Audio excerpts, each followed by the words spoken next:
করছে, হাগুড় বোকাচ্ছে, এই মিলাদ না দিয়ে সেখানে তোমার টাকাটা ব্যয় করো, আল্লাহ খুশি হয়ে যাবে। ঠিক না বলে? জায়গা খুঁজি পাও না। এজন্য সম্মানিত উপস্থিতি, শয়তানি যারাই করেছেন, তওবা করার সুযোগ এখন আছে না নাই বলেন? আল্লাহ সুযোগ দিয়েছেন, তওবা করে ফিরে আসুন আল্লাহর কোরআনের দিকে, ভুল থেকে শুধরে আসুন সংসদের দিকে। দেখুন হারুনের অবস্থা কি হচ্ছে। আল্লাহ রাব্বুল আলামিন এই জন্য বললেন, দেখুন আলিমাত নাফসুম মা কদ্দামাত ওয়া আখারাত, মানুষ তখন আগে এবং পরে যা কিছু করেছিল সবগুলা যখন চোখের সামনে ভেসে আসবে, বের করে দিবে, মানুষগুলা হায় হায় করতে থাকবে, নাফসি নাফসি করতে থাকবে, আর একজন আরেকজন থেকে পালানোর চেষ্টা করবে। গায়েব থেকে আওয়াজ চলে আসবে, আইনাল মাফার, আইনাল মাফার।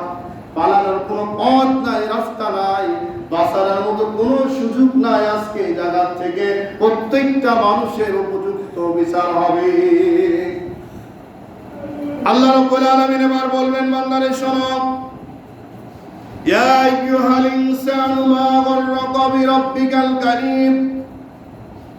আল্লাহ এখানে ডাইরেক্ট বলতেছেন, হে মানুষ, তোমাদের সামনে কোরআন ছিল, ইসলাম ছিল, কোরআনের আলোচনা হচ্ছিল। আমার সামনে যারা বসে আছেন কোরআনের আলোচনা শুনতেছেন, আপনি মানেন আর না মানেন, কিয়ামতের দিন আল্লাহ রাব্বুল আলামিন এই ভিডিও আপনাকে দেখাতে পারবে কিনা বলেন? পারবে না বলেন? আল্লাহ রাব্বুল আলামিন বলবে, তোমার কোরআনের আলোচনা হয়েছিল, সেই জায়গায় তোমাকে সংশোধন করা হয়েছিল, তোমার সামনে কোরআনের দিকে আহ্বান করা হয়েছিল তোমাকে, কিন্তু তুমি সেদিনকে কেন, ওই দিনকে কোরআন মেনে চলো নাই? উনি বলবে, রব্বুল আলামিন আমার মাথার উপরে একজন শয়তান সওয়ার করেছিল। আসলে যারা হলো শয়তানি করে, তাদের উপরে শয়তানি সওয়ার করে মানুষ রূপী শয়তান। আল্লাহ ডেকে বলবেন, কোন জিনিস তোমাকে সেই মহান মালিক থেকে দূরে সরিয়ে দিয়েছিল, আল্লাহ থেকে দূরে সরিয়ে দিয়েছিল? তোমাকে কি কেউ কোনোদিন বলে নাই? তোমার সামনে আলোচনা হয় নাই এই জীবন আসল জীবন নয়, পরকালীন জীবন বলতে একটা জায়গা আছে, ওই দিন সব হিসাব আল্লাহকে দিতে হবে, এমন কোন আলোচনা তুমি কি শোনো নাই? তুমি কেন মেনে চলো নাই বলো? আমার ভাইরা, তখন এই স্বৈরাচারগুলা বলবে, রব্বুল আলামিন আমরা ঠিকই বিশ্বাস করেছিলাম, কিন্তু এটাকে অন্তরের মধ্যে গেঁথে আমরা নিতে পারি নাই। আমরা মনে করেছিলাম পরকালীন জীবন তো অনেক দূরের কথা, কখন কি হবে না হবে সেগুলোর দিকে তাকানোর দরকার কি? যা কিছু নগদ পায় এখন সেগুলা পকেটের মধ্যে ঢুকিয়ে যে কয়দিন বাঁচি শান্তি চলতে শুরু করে দিই। এমন লোক আছে না নাই বলেন? যদি তাই না থাকে, এত শয়তানি করা মাথার মধ্যে ঢুকে কোন কায়দায়? কিভাবে ঢুকে? একটা মানুষ আর একটা মানুষকে এই নির্যাতন, জুলুম, অত্যাচার করে কিভাবে? আমার ভাইরা চিন্তা করেন। আল্লাহ রাব্বুল আলামিনের পরে বলবেন, বান্দারে, ইয়া আইয়ুহাল ইনসানু মা গাররাকা বিরাব্বিকাল কারীম। তোমাকে এই টেনশন, চিন্তা, হে মানুষ, আমি আল্লাহ থেকে বিপদগামী তোমাকে কে করে দিল? অথচ একটা বারের জন্য তুমি কি চিন্তা করো নাই? একটা বারের জন্য কি ভাবো নাই? যত মানুষ সামনে বসে আছেন, চোখটা বন্ধ করে পায়ের তালুর দিকে চলে যান, এবার মাথার চুল পর্যন্ত তাকিয়ে দেখুন। আল্লাহ রাব্বুল আলামিন বলতেছেন, ফি আইয়ি সূরাতিন মা শাআ রাক্কাবা।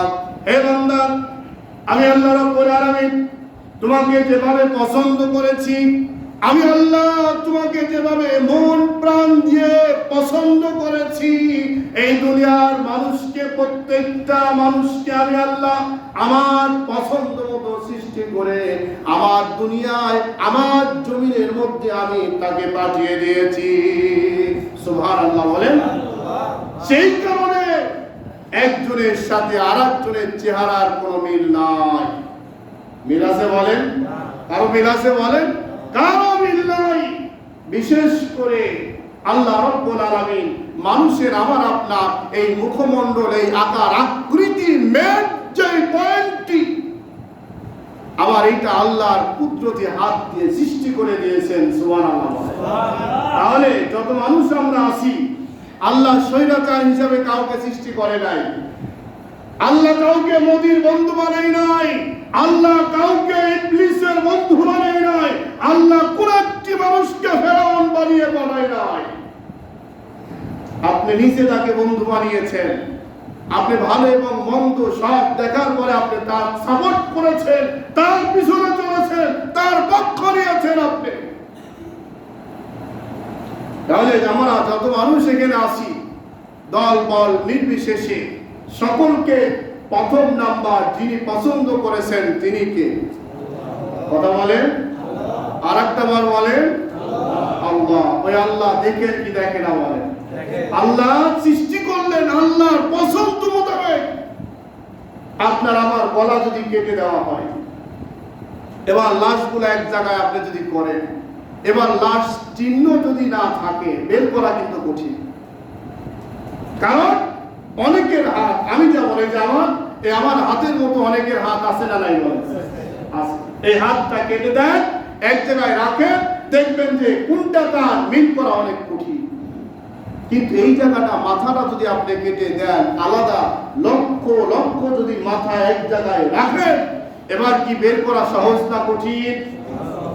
সহজ না মানে? আল্লাহ রাব্বুল আলামিনের হাবিব বিশ্ব নবী জনাবে মুহাম্মদুর রাসূলুল্লাহ সাল্লাল্লাহু আলাইহি ওয়াসাল্লাম হযরত মা আয়েশা রাদিয়াল্লাহু তাআলা থেকে হাদিসটি বর্ণিত। নবীজি বললেন, আয়েশা রে, কিয়ামতের ময়দান যখন শুরু হয়ে যাবে, সমস্ত মানুষগুলা আল্লাহর সামনে যখন হাজির হবে, প্রত্যেকটা মানুষের শরীরের মধ্যে কোনো কাপড় থাকবে না। সব কি আসছেন যে কায়দায়, দাঁড়াবেন সেই কায়দায় ওখানে।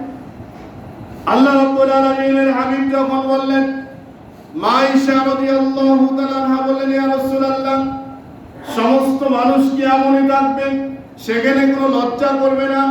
আল্লাহ রাসূল বললেন, আয়েশা রে, লজ্জা দূরের কথা, কোনো মানুষ নিজের চেহারার দিকে তাকানোর সুযোগ পাবে না।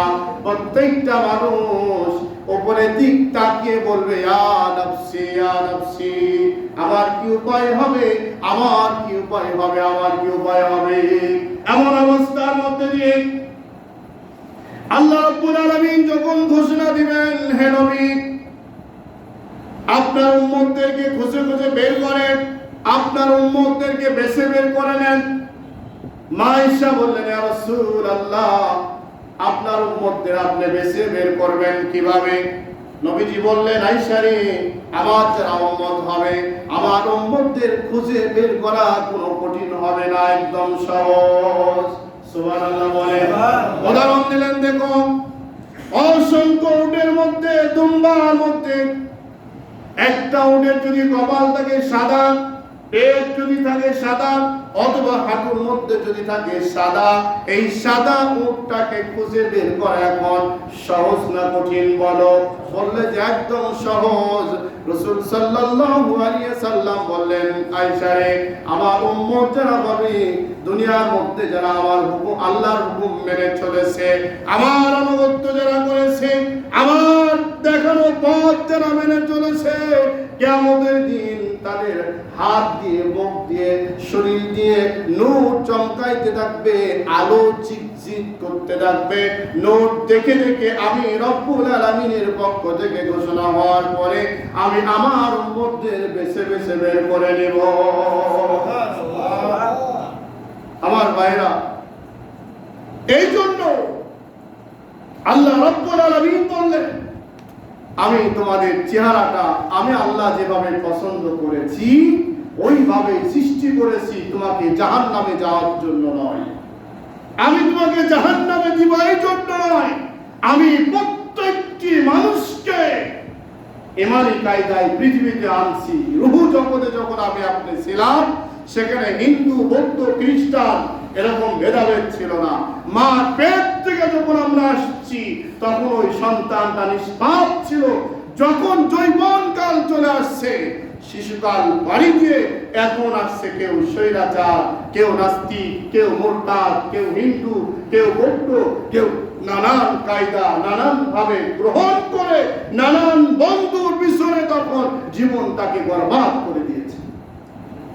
ভাইরা দেখুন, এই রাস্তা দিয়ে আপনি যাচ্ছেন, যাওয়ার সময় দেখলেন একটা জায়গায় যে ড্রেন, এই ড্রেনের মুখ দিয়ে পানি ঢুকছে, ওই মোড়ে একটা সুন্দর গর্ত, পানির উপরে ঢাকনা দেওয়া, ঢাকনাটা খোলা, এখন ঢাকনা নাই। এই ঢাকনা উপর দিয়ে যখন আপনি যাচ্ছেন, যাওয়ার সময় এবার আপনি সতর্কতা অবলম্বন ওই জায়গায় গিয়ে করবেন, না যেদিকে ভালো ছিল এদিক যেমন চোখ বন্ধ করে ছুটছেন ওখানে ওইভাবে ছুটবেন? কি করবেন? তখন যা সতর্ক থাকতে হবে কিনা বলে? সতর্ক যদি না থাকেন, এবার আপনাকে কোথায় যেতে হবে? গর্তে। কোথায় বলেন?